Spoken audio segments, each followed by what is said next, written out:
Hello everybody and welcome to Friday. Friday means art. I used to post on a Monday, but Friday suits everybody better and it gives us the weekend to do things with what you see here. My name is Debbie and I am a mixed media artist and I post quite a lot here on YouTube, so do feel free to have a look through the entire catalogue and enjoy. Leave a like if you like what you see and subscribe. It really helps the channel to reach other people who want to learn some art. And I also have a Patreon.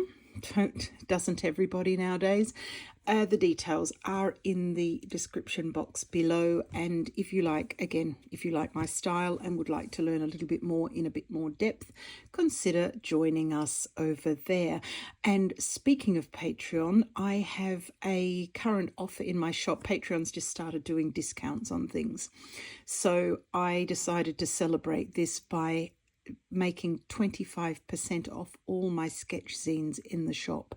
You do need a code and I'll pop that in the description box for you, but you don't need to be a Patreon member to shop at the shop, so that's really good. So that is valid until Tuesday, so if you would like to have a sketch zine with some of my work in it, again just to take a sort of deeper look, they are digital zines, so there's instant download, no postage and handling, but you may print them off. I let people do that. I mean, I'm trusting and hoping nobody passes it off as their own work, and let's all hope that we're nice in a safe space. So you may print them off and study them and learn from them, and that's the whole point there.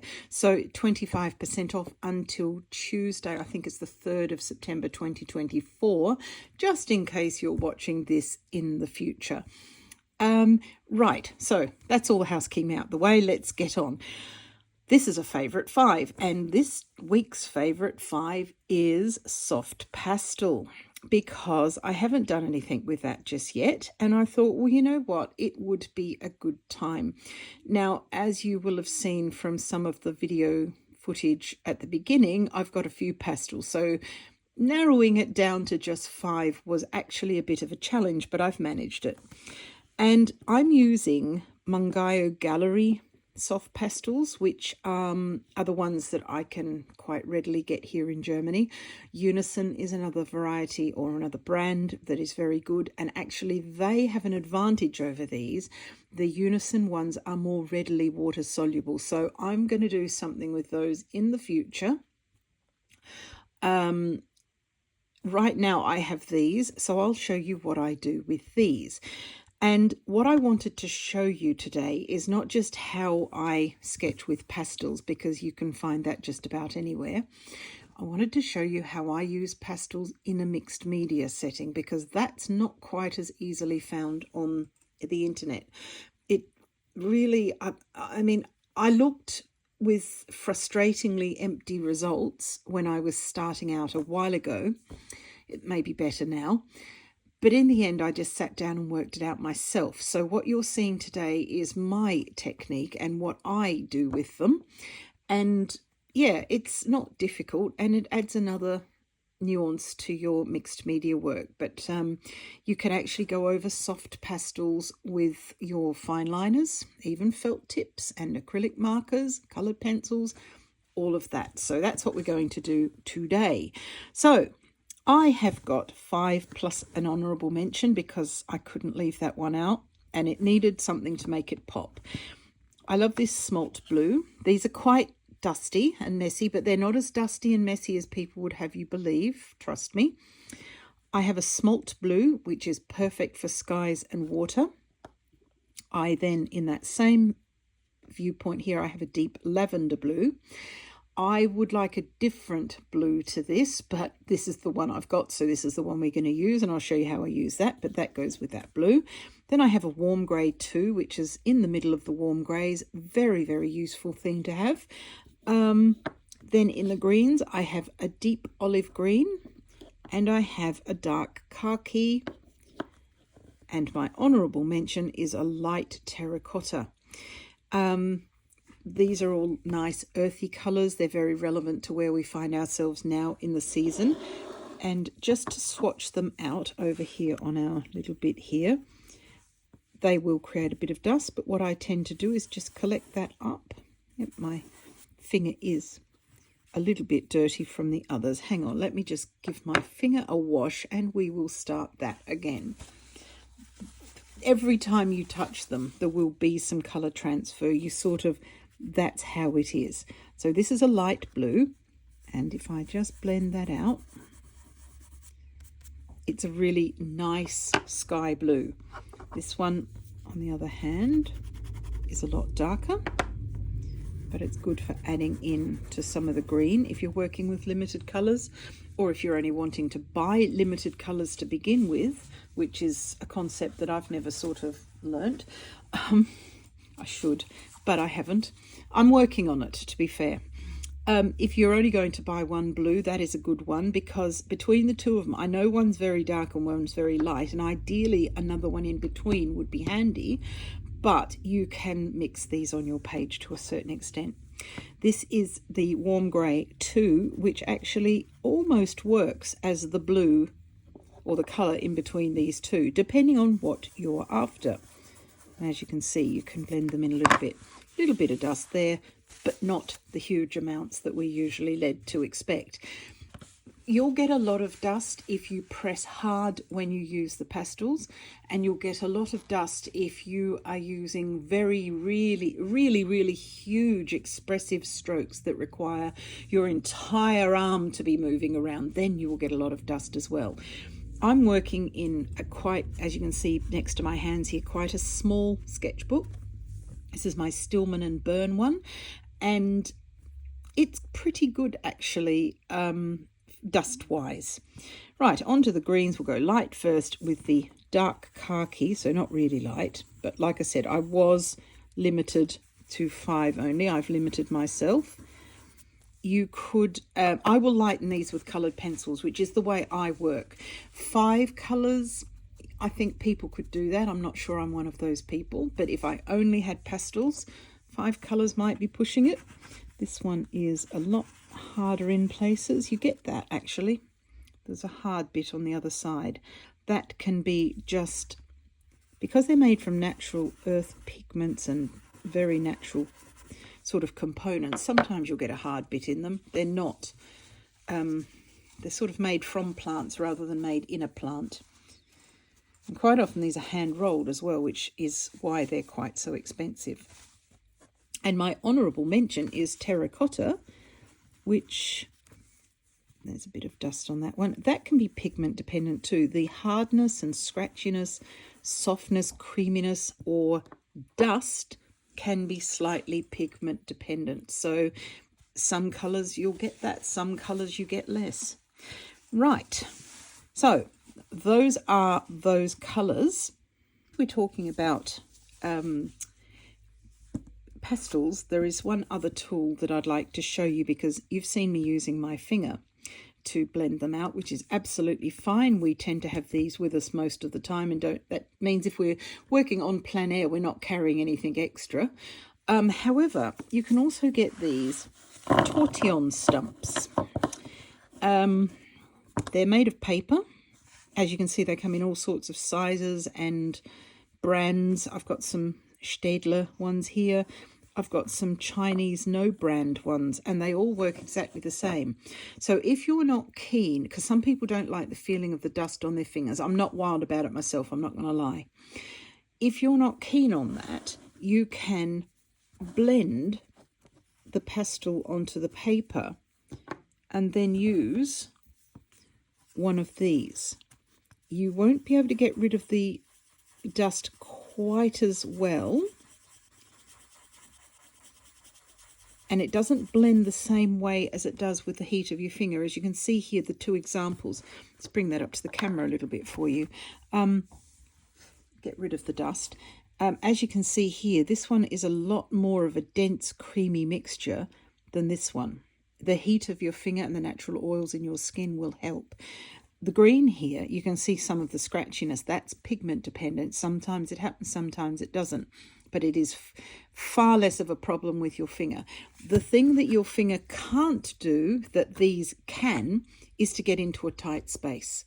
So if you're wanting to do some little detail, and I will show you this through the actual sketch, because there are some areas that lend themselves perfectly to showing how these work, and there are some areas that lend itself perfectly to showing you how these work. So we're going to do both. But these can get into much, much tighter spaces, as you can see here. This one's a curled up one, and you can uncurl and get a clean bit. I really don't worry too much. But like I said, don't put the house into bankruptcy because you've gone for a really expensive brand of these, and you can get really expensive brands of these. Not necessary. The cheap €1 ones last just as well, or $1, £1, wherever you are here. They're just made of paper, and this, you know, this is a nice heavy one. This Staedtler one does feel good, but it's not going to work much better than the others. So that's one thing where we can get away with being quite cheap. Right, let us just get some sort of horizon in here so I know where I'm going. And let's start a sketch with pastels. The first thing is that's enough actually, that's all I need. The first thing is we need to go from the furthest point forward when you're using this sort of method. So that would be the sky in this setting. The sketchbook's decided to come apart. That's a bit sort of wobbly, like a wobbly tooth. So I'm using some of the smalt blue, and then I'm going in closer to the horizon with grey. Actually, I'll go up a bit here too with some grey. I don't want to put too much in this area because that's going to be a tree. So then I would melt these two colours together. Obviously, the more dark colour you put in, the more dark sky you're going to get. And the more light, the lighter. It's not difficult, more than that difficult. It's not more difficult than that, sorry. Not always. I haven't spoken English this morning very much. I'm going to use some of the dust on here and just scrape it down to this bit, which is going to become the water area. So we've got this, and just blend it out as much as possible. Blend it out to the side. So as you can see, very little dust indeed. So now what I would do is start with the blue again, and that's going to come here to this bit and a little bit over there, and then I'm going to use some of this darker blue just here on the horizon where the water is a little bit deeper, and blend light towards dark in this setting. Careful not to get it onto the sky, so keep the strokes horizontal like so. Now, once again, because I'm a mixed media artist, I'm just washing my fingers because they're getting a bit dusty. But as you can see, the work surface is not terribly dusty. What I'm doing here at the moment is I'm laying down the substrate layers. Because I'm a mixed media artist, my favourite 5 refers to the focus of the material on the day. In this setting, it is soft pastel. But I'm going to come over the top and put coloured pencils, markers, liners, and all sorts of things like that. Right, so yeah, I just wanted to make, if this is the first one you've seen, I don't want everybody to think, oh, that's it, 5 materials and we make a whole picture. No, mixed media. I'm going to come back in here with a bit more blue because there are some areas that I'd like to just lighten up a little bit more. And you can also use a slightly damp cloth. This one's just a piece of kitchen paper. Depending on your paper, if you're not careful, you can actually dig holes and get pills with that. So do be careful. But I just wanted to remove some of the darker bits because it's meant to be a sunny day. Right, the next thing now is some horizon trees, or are some horizon trees. So I'm putting that in with the dark khaki. Now here again, this is a big thick thing about the thickness of a finger. This is the thickness of a finger. We need something here that's a little bit smaller. So I'm just going to use this blending stump or tortillon to blend those trees in. The blending and burnishing does a couple of things. Number one is it blends it into your picture, but number two, it stops it from rubbing off immediately and makes it easier to fix, because that's going to be part of this process. A little bit of dark there as well. Honestly, there are colours that I prefer to others, and the reason for that is how they lay down. Sometimes I'll put up with it because I like the colour, but quite often I will choose something based on its properties to lay down. I've got a little bit of dust there. I'm not going to worry too much about that. Let's get this other part in. And a bit of texture here because this is grass. And there's going to be a bit of texture in front of this bit here.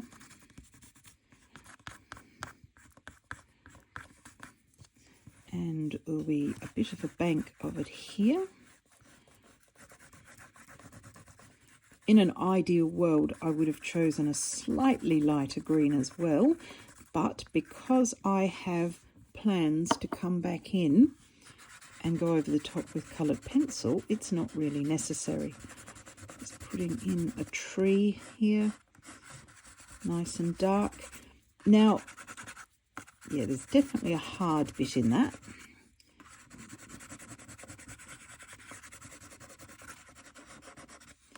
Just getting some of the green areas here, sort of plotting out where everything goes at this point. And add a bit of this green in, especially on the edges. If you are choosing a limited palette and you choose a dark blue, you can use that dark blue to add weight to a dark green and sort of shade in some of these areas like this. You can also use the light blue to lighten the edges of the green where it would naturally be light. I'm not too worried about that because, like I said, I have a coloured pencil option coming up. The grey makes a bit of a path over the mark I made before. There's a toe path along there as well. So at the moment it's all a bit of a mess. So now we come back in. I really don't like the feeling of the dust, but it's something to put up with because it works better than the blending stump.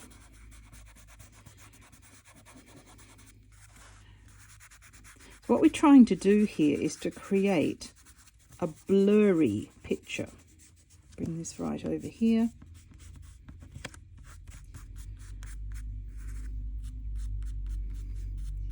Some out there. That will make more sense in a minute. Right. And fingers. You get a bit dirty. I mean, this is not terribly dirty. When people talk about pastels, you'd think that they're actually knee deep in dust and horrible bits, but actually it's not that bad. So that was my dirty finger, and here is the dust that I've produced, which a little bit more perhaps, but not terrible. So tap the excess dust off and wipe up any other that you don't want to get all over the place if that bothers you. I try to keep a clean workspace, at least I pretend to try and keep a clean workspace, but sometimes I get into the zone and I forget what I'm doing. Right, the next thing here now, so we've got this blurry sort of underpainting, which looks much the same as it would if you were to start out in gouache or watercolour. You've got a blurry underpainting and you want to do something with that to make it into a picture. So this is what I've done so far with just pastels, and in this setting what pastels are is an alternative to watercolour.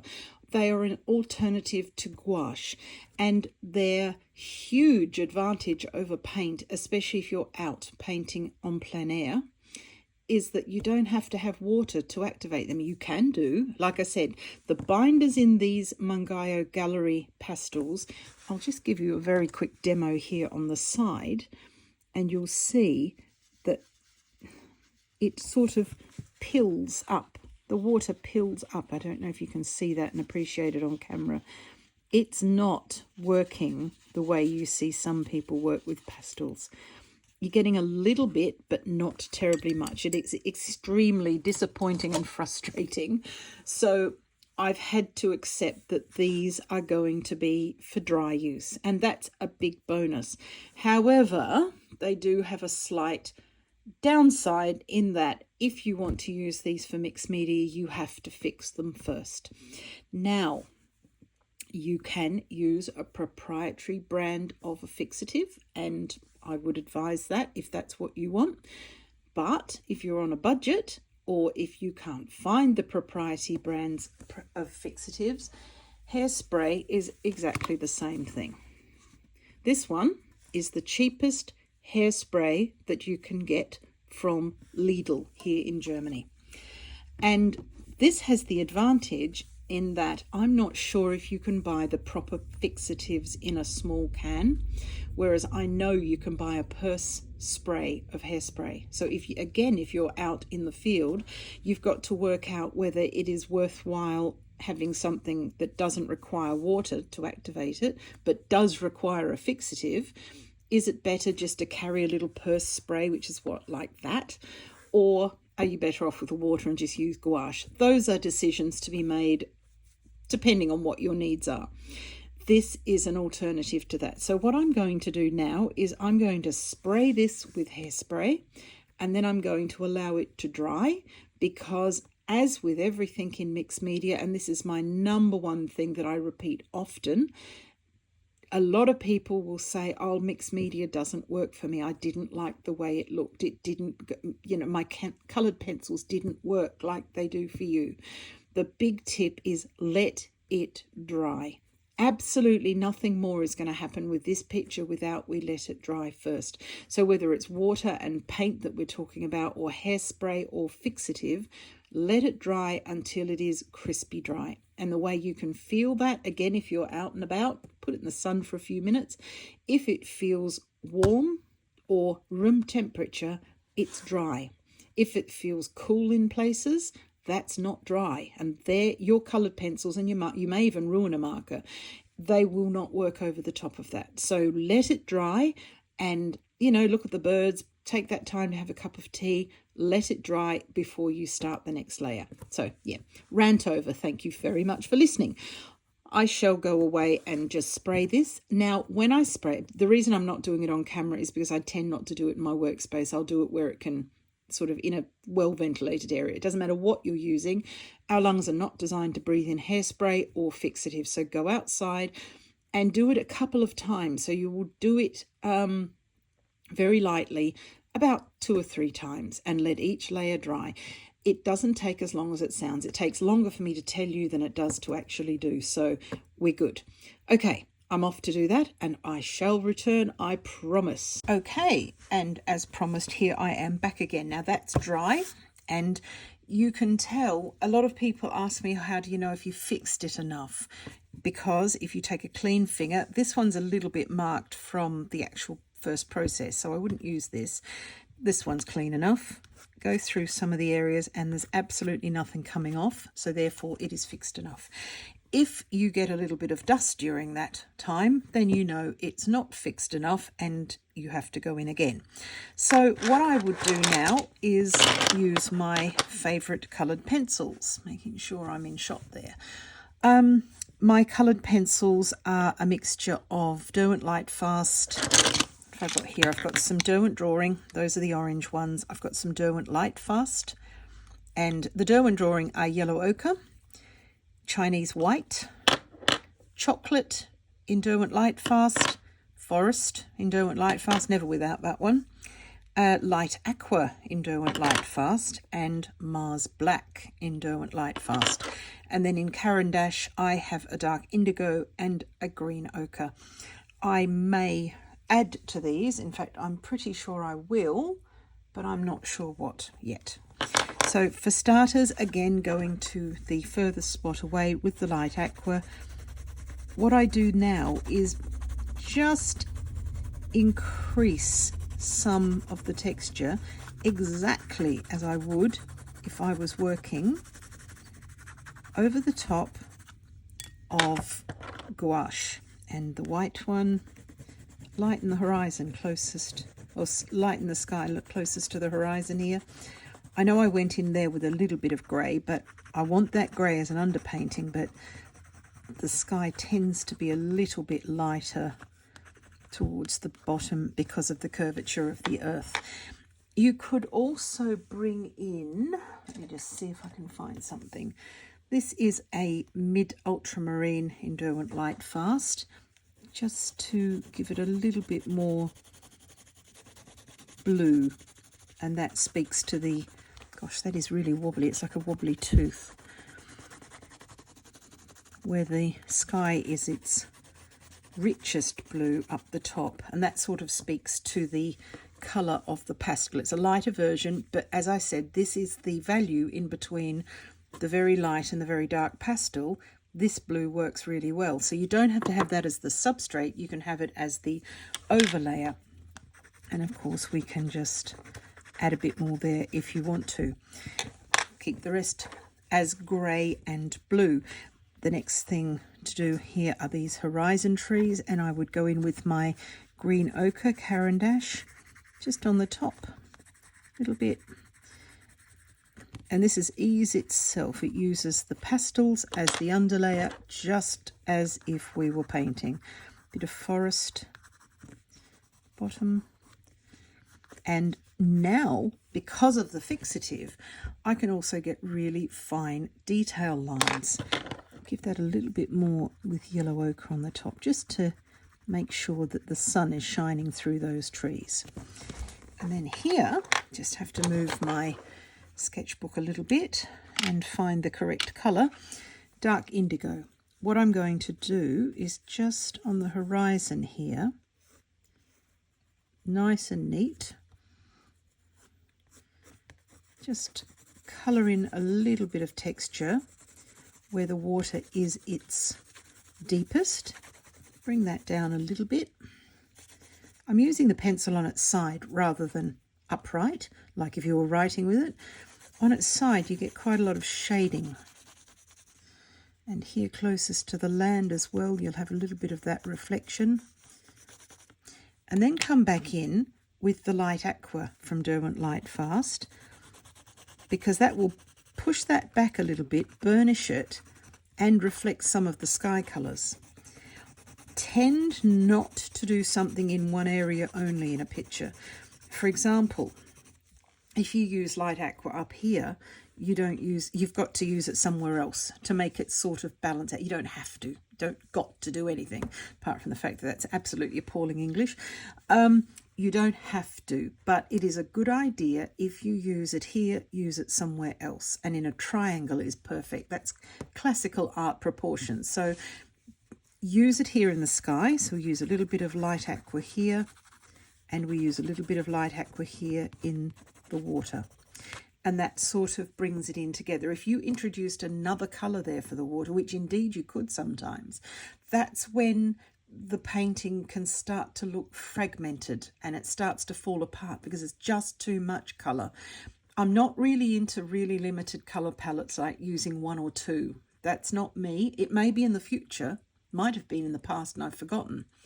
It's not me right now. What I do is I tend to paint what I see rather than painting everything orange because orange is what I happen to have. I don't like doing that at the moment. Like I said, I'm late to most parties, and these things run through the art world in trends. So at the moment the trend is to use a limited palette and time yourself with your sketch.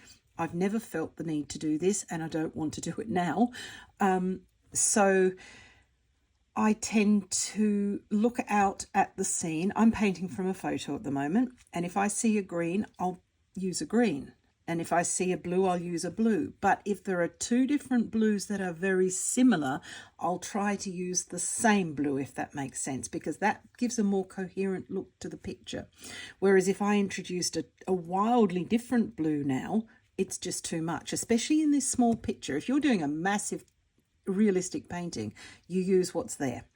But I'm not. This is a quick sketch in a small sketchbook. So this colour works perfectly well. Now, where that principle falls down and where you can ignore it is if you want to make a point. For example, I've used dark indigo here. I don't know.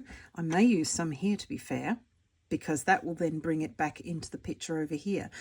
What's a better example? A better example would be as if you're painting a quaint English village and everything is green and you've got those honeystone coloured houses, Cotswolds I'm thinking, and then there's a bright red phone box or a bright red post box. That would be a pop of red that you might not put somewhere else. Or you might decide to bring that red in by showing someone's curtains in one of the houses with something red on them, which brings it in again. It just ties everything together to use the colour more than once in a picture. Yeah, but it's not absolutely necessary. There are no rules written in stone, to be fair, and lots of things run in fads and trends, and we've got to decide which ones we're going to be on board with. It's a little bit like these Instagram trends where you're eating a teaspoon of cinnamon or some other stupid. It really isn't very clever. You don't have to go to every fight you're invited to, I guess. Some of these trends are great fun and I like them, and other times I think, you know what, that's not me. I don't need to waste the pencil on that. Right, so sorry, enough ranting, more painting. So we've done the water. So excuse me, just to recap, what I've done here is where the water is at its deepest, I have used a dark indigo from Caran d'Ache Luminance just to give it a little bit more depth here on the horizon. Blend it softly down, and then I've burnished it with light aqua. And what that does is it pushes it into the paper and softens it a little bit. What I've done on the very edges where it's quite shallow is I've gone in with Chinese white, just here and there, not colouring the whole thing. This is not supposed to be a colouring in book. We're just sort of using it here and there. And I will show you in a second. If I hold that up, you can see the burnished effect here. Let me just use something that's a little bit easier to see. Oh gosh, that was in your face. Dark indigo here, unburnished on the horizon, but here you can see it's almost introduced a third colour of a purpley colour from the dark indigo and the aqua, but it's still the same coloured pencil. So although you've got more colour happening in the sketch, it's not too busy, especially in such a small sort of sketchbook. Right, the next thing is we need some sort of grey. Let me just find a grey. That took absolutely ages to find. I need to clean up my pencils. I've got a Derwent Light Fast Warm Grey, and I've also got a Caran d'Ache Sepia 50% and a Burnt Sienna 10%. Now, I might not use all of these. It's just that I've got them by me in case. There's a path running through here. So what I'll do first is find that. You're not going to see all of it because of the overgrowth of these bits here. And there's another path here. So let's find that as well with the warm grey. And I'm quite liking the idea of a little bit of pink on this path as well, because it's that sort of gravel. Again, don't cover the original layer because there's no point making it if we're just going to cover it up now. So just a little bit of pink on the sides. I have got a few skippity bits here. Sorry, I'm hoping that was on camera, where the original pastels didn't actually go into the paper completely, and I'm going to leave them because all it's done is added really good texture. That happens sometimes. It's a happy accident. No talent of mine was involved in the making of this picture. Right, this is the Sepia 50%, and it's just to add a bit of dark to the side of the paths. Then back in with my green ochre, and off here in the distance, we just probably best off on its side. This is a really useful technique for getting texture and distant sort of colour. Now, we don't want to have visible pieces of grass this far away. This is about, I would suggest about 5 kilometres, a bit more in miles, I think, or a bit less, I don't know, but 5 kilometres away. You couldn't walk it in a few minutes, so you're not going to be able to see grass. You'll only see grass here in the foreground. And the other reason for doing that is if you put too much detail into your background, all you're going to do is succeed in bringing everything forward, so you'll have no background. See, for example, another trick you can do here is to use a sky colour on this green. Instead of the yellow and green, use a sky colour, because what this will do on this area back here is push it back into the sky. Now, it doesn't matter which sky colour you use. You could use this aqua, which is what I am using, or you could use white, or you could use grey. So whichever colours you've used in the sky, use that in that bit. Can you see how that's now in the background and this has come forward without me actually doing very much at all? So we just add a little bit extra on there, a little bit extra here. I'll come back to that in a minute. Just concentrate on this bit first. This bit's sort of right over onto the path. And here, it's a little bit lighter. And again, this is yellow ochre, just on the edge. The usual sort of way I tend to do these is just to give it a little bit of light there.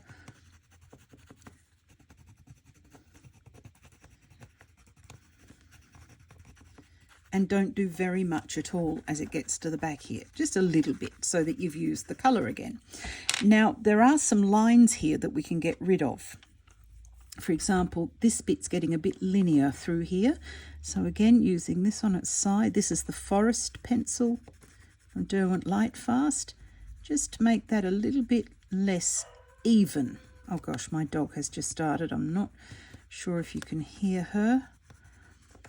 There's quite a lot happening in the village at the moment because there's a big festival on the weekend. So everybody's out cleaning and making noise that my Cocker Spaniel doesn't approve of.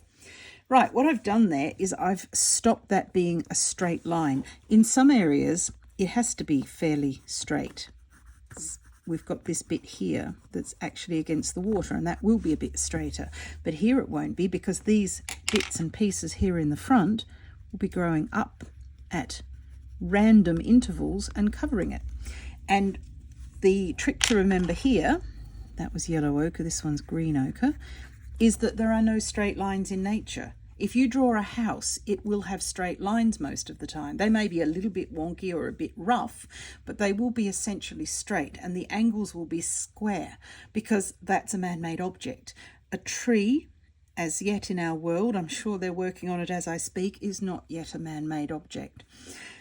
So it won't have straight lines. Right, speaking of the tree, we can, first of all, I'm going to use this aqua pencil because I want to make some holes in this tree where the leaves are a little bit allowing the sun through and the sky essentially through. Just some shapes there. You might have a bit of a shape here in the middle of the tree. These are just random marks, which as you get back from them, read a little bit more, one hopes, of just the sky. Mars black, let's see, there's not much we can do to blacken that trunk more, it's already quite black. So then, and I have enough colours here, we're not getting any more out, so warm grey, just to make a little bit of a trunk in there. Trees are not brown. Another bit of a, that annoys me. I don't know that this desk is entirely straight. Trees are not brown. They're only brown when we're 5 or 6 years old. They're actually a browny grey, and sometimes of the year they can look entirely black. I'm making mine warm grey, and then I'm going to come in with my gold ochre Caran d'Ache and just fill in a little bit of lightness on the edge here, because what was once tree is now sky. These little bits of aqua are now sky. Definitely here on this edge. A little bit less as we come in here, but a bit more here because that's a clump. That's why I made a break in the trunk there. A little bit here. This bit hangs down. Here I would again use just on the side just to give us a bit of foreground interest. And where the light is shining through the leaves mostly, yellow ochre helps to give it a nice highlight.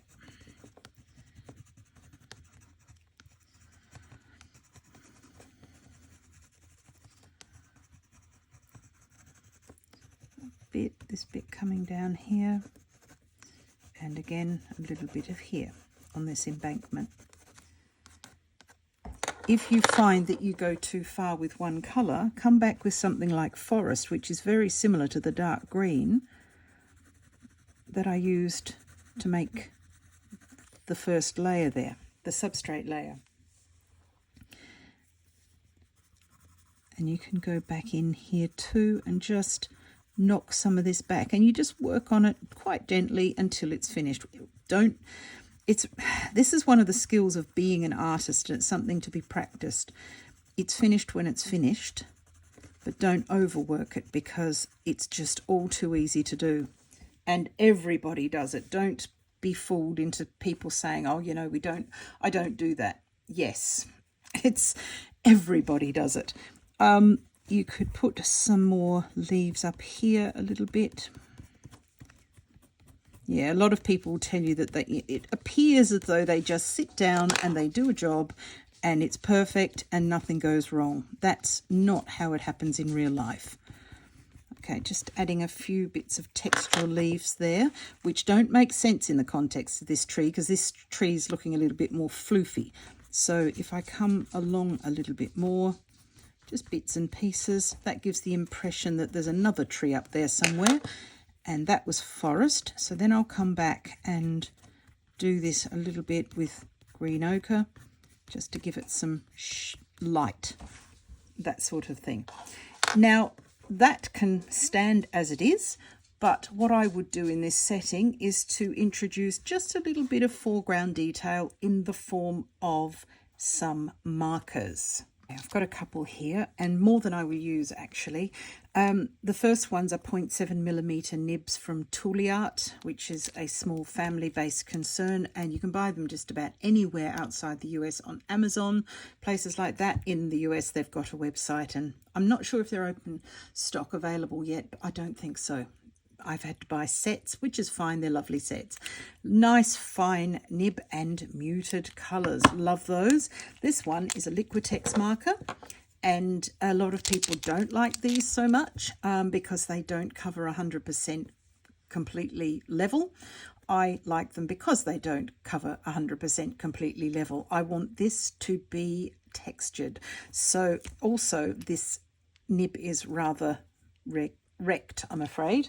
This is what it's supposed to look like, and this is what it looks like now. I don't care. I'm happy about that, because I can get textures with this that money can't buy a nib like that, basically. So I start with the darkest colour, and what I'm doing in here is just adding some of the grasses that you wouldn't see back here. This gives us foreground anchoring and just random bits. And these are acrylic markers. I think I said that, but just in case I didn't, bears repeating.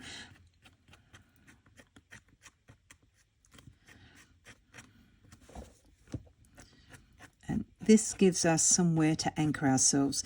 Presumably we are standing respectfully on the path and not in the middle of the undergrowth, but by having a little bit here and overhanging the paths, it gives this part of the picture a little bit of texture. And it gives it some depth. So that was a number 27 green from the from the earth set, this one. And this one's a number 20 from the greens set. One of my favourites. I absolutely dread this one dying because, like I said, you can't get open stock. I'm going to turn this upside down because I prefer to have my grasses with nice tapered tips, and you only get that if you go from the bottom to the top rather than the top down.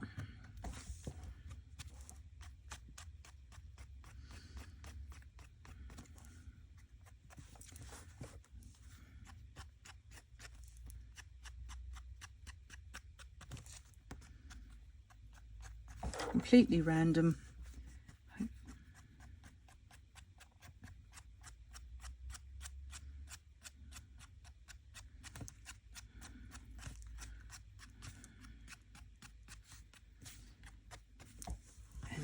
then put the world back to rights again.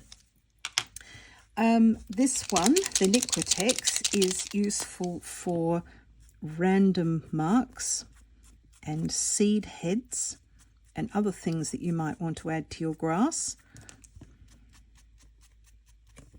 And like I said, money can't buy the sorts of textures that you get with a ruined tip. So if you ever get something like this, don't throw it away thinking that it is wrecked. It is one of the most valuable parts of your art kit.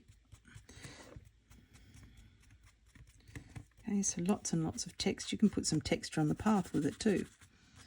Or some texture on the tree, supposing there's a little bit of light coming in there. So a tiny bit. And usefully, you can glaze with a coloured pencil. Now what that means is wait for that to dry, because you can't tell with some of these art materials what it's going to look like until it's completely dry. If it's a little bit too dark, I don't mind, or bright rather, and light and drawing the eye in an uncomfortable way. This bit's all right, but these here, that's too, it's the wrong green and it's too much of the wrong green. So again, coloured pencil on its side, and you can fill in the bottom a little bit. And I'm working, as you can see, in the direction of the growth of the grass, because I just want to knock some of the brightness out of it. You can also glaze with a Tombow or a any other sort of watercolour marker. Bring that back in here a little bit. And now I'm using it as if I was writing, because before, if I were writing, good grief, it's time I did a bit of English, isn't it? Because before I'm using it on its side in order to get a much more subtle result. But now I'd quite like to sort of level up some of these edges and show what's in front of something else here. Don't make it too even. The minute, stand back from your work occasionally, and the minute you see a pattern arising, stop it, break it. So if you've got a line going somewhere and there shouldn't be a line there, see, I don't like this. This is just too even. So I'm just going to blur it with my pencil, but this time using it. Oh, goodness me, I don't know if you can hear my dog making noises there and disagreeing with everything I say. It's really lovely. So by just going around like this, it strengthens some areas there and gives it a bit more sort of focus and meaning. What else can we do here? I think we're probably just about there. Mars Black. Could I actually put, let's put a little fence in, because there is one in the actual picture. I've just got a random picture of Unsplash. So a bit of that, and one of my trusty markers here. See what I can find. Anything at all? No, apparently I don't have anything in here at all. This one is a Food Nib Medium, hence FM, from Faber-Castell. It's India ink, which means that it's nice and permanent. Put that through there. It'll show up a little bit better here. And of course we're going to do some dashed lines because we've got things in the way of it here. And it continues on. And let us see, we need a bit of light here. So the Chinese white, just to show where they are. That will conversely show up better on the dark bit, but you get the idea. You can just do a little bit on top there to show that there is a wire running along there. Right. So that is actually, I've used most of these. This is why I don't like painting on plein air. I wonder and worry about what I've left home, and I will focus on the one thing that I've left home. Whereas I didn't use this particular marker. I could have done, but I didn't. Everything else I've used, and I'll get more things out than I need, and then I'll probably use half of them. But not having them with me actually makes me feel quite panicky. So if I was out away from my studio and I didn't have everything I needed, I would worry. So that's why I tend to paint in my studio. I really, really want to stop that, and I've got some good ideas. I'm working through it. I shall share them with you and see how I go.